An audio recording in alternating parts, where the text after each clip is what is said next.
Are you ready to learn how to exactly create a resume that can get you hired? In this video, I'm going to walk you through step by step how to create a resume that can get you seen, looked at, and eventually hopefully hired by your target employer or the dream company that you might have. And I'm going to walk you through all of that. So make sure to watch until the end of this video for all of that. So first thing that I do want to give as a disclaimer when it comes to you getting hired or you applying for jobs is that a lot of the times recruiters are only really looking for the best match that they can show to the hiring manager or whoever it is who said that we need to hire for this job. So oftentimes it really isn't personal. Oftentimes it really isn't something where, oh, this person beat me out because they had this and this and this. It really is dependent on how you position yourself, of how you frame yourself and how you show up for these jobs. So then for you, you can be someone who can be at the top of their pile. Now, this is coming from someone who has looked at probably at this point thousands of resumes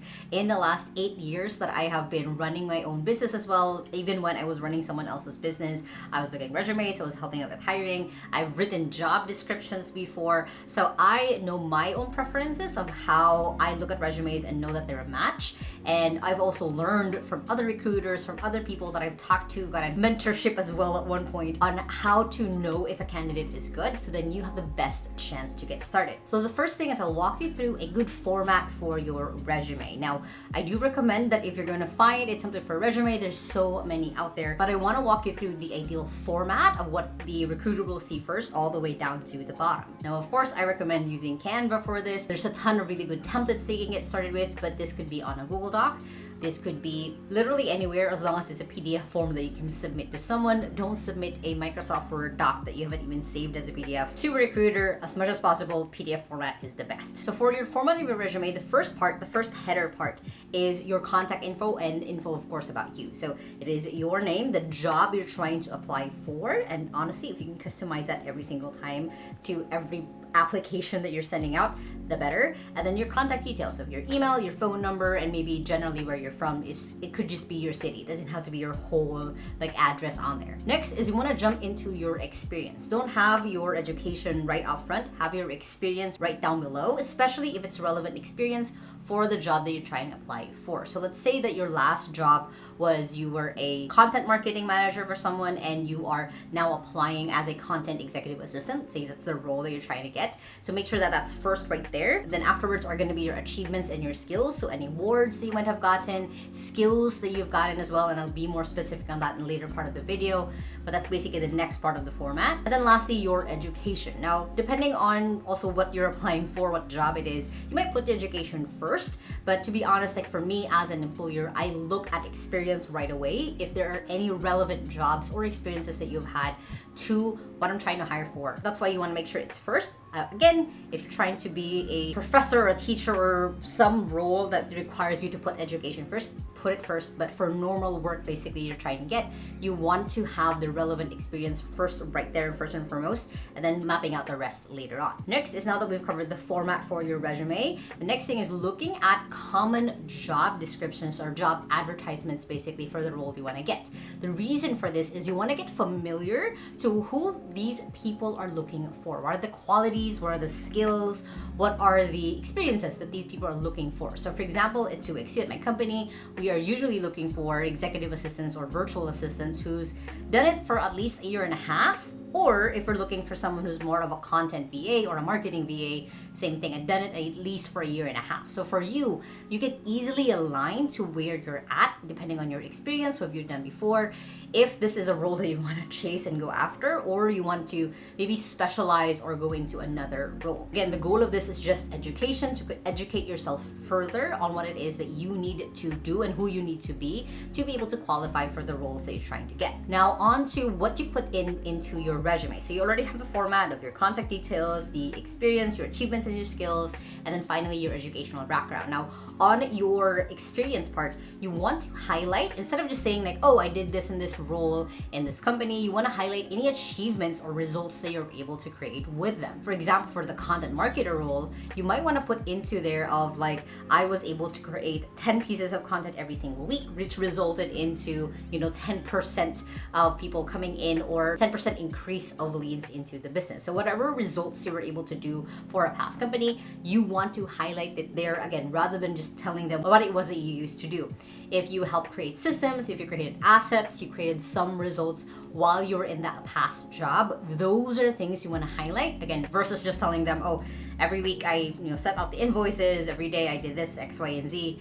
Highlight the results and achievements that you've done. Now, let's say you don't have any experience at all, you don't have anything to add there, or you work in a job basically where it didn't really directly say that you got an increase in sale or got an increase of whatever you were doing wasn't really impactful for a lot of the operations part of the business.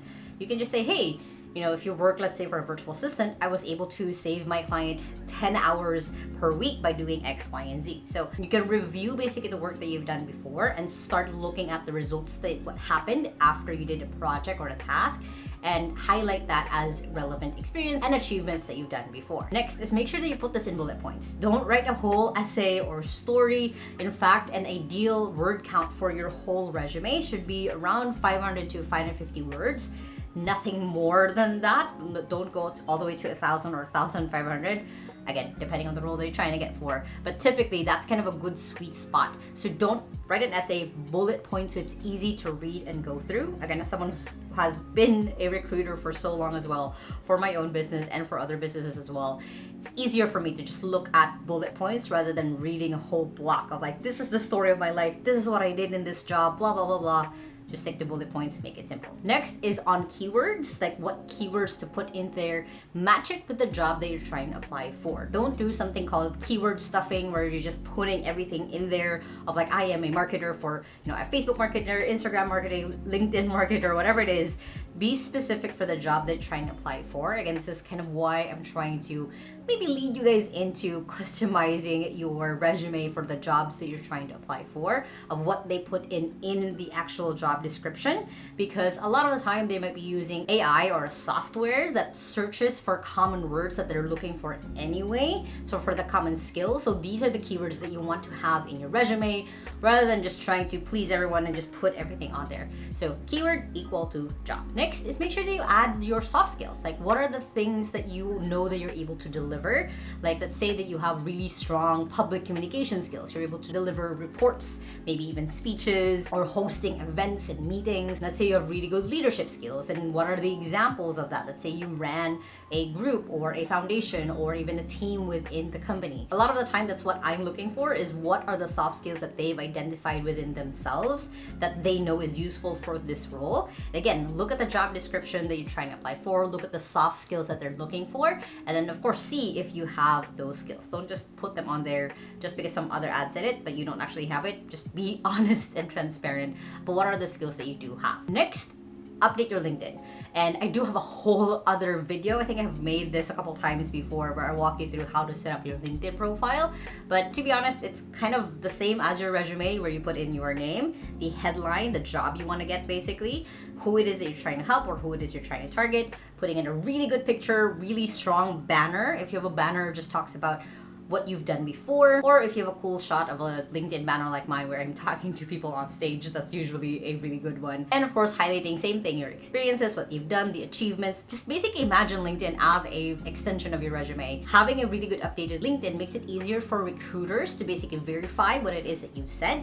And bonus, if you have recommendations on there, like written out recommendations from past employers or past people you work with, that even makes your profile a little bit stronger. So that's why coinciding basically side by side with your resume should be a really good LinkedIn profile. And you can even put your LinkedIn profile into your resume, up to you depending on the job you're applying for, but you can also add it into your application letter or cover letter, again, just to make your profile just a little bit stronger. Next is just avoid buzzwords altogether, kind of how I said avoid keyword stuffing, which is putting too many keywords on there.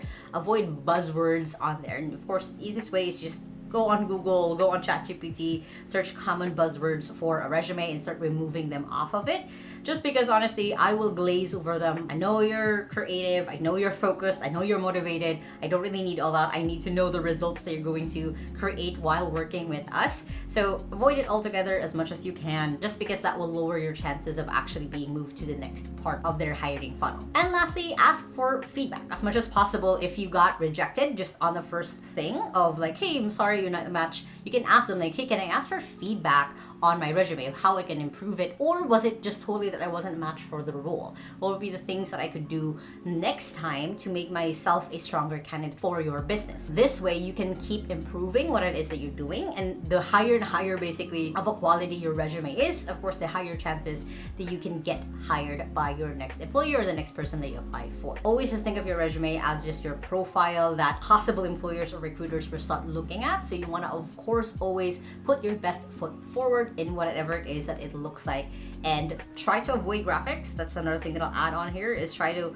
avoid making it really colorful, really bright, X, Y, and Z. Just keep it really simple for us recruiters to be able to look at it fairly easily and understand if you're a match or not. Now, if you guys liked this video, make sure to hit the thumbs up button right there and comment below. Have you ever tried to get feedback from someone based on your resume? I would love to know, because I want to make this something that you guys do all the time. It's just ask for feedback on your resume. And if you still haven't yet, make sure to hit the subscribe button right there so don't miss any of my videos every Sunday and Thursday on how to work from home and how to have a business from home, which you guys can check out those two playlists right here and the latest video right here. Hope you guys have an amazing day, and that small steps matters, and I'll see you in the next video. Bye!